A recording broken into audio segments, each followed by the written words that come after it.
తీర్చే కొంగు బంగారంలా మారింది. ఇంతకీ అసలు ఈ చిన్న అరుణాచలం ఎక్కడ ఉంది?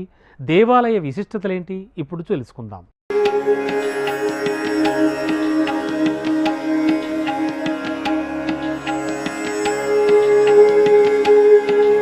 భద్రాద్రి కొత్తగూడెం జిల్లా దుమ్ముగూడెం మండలం నరసాపురం గ్రామంలో వేంచేసియున్న మహేశ్వరుని ఆలయం ద్వాదశి జ్యోతిర్లింగ క్షేత్రం చిన్న అరుణాచలంగా పిలువబడుతుంది. భద్రాచల శ్రీ సీతారామచంద్ర స్వామిని దర్శించుకున్న భక్తులు పర్ణశాలను సందర్శించడం ఆనవాయితీ. అయితే భద్రాచలం పర్ణశాలకు మధ్యలో ఉన్న నరసాపురం గ్రామంలో ఈ ఆలయం ఉండటంతో భక్తులంతా చిన్న అరుణాచలంగా ఈ ఆలయాన్ని సందర్శించడంతో ఒక్కసారిగా వెలుగులోకొచ్చింది.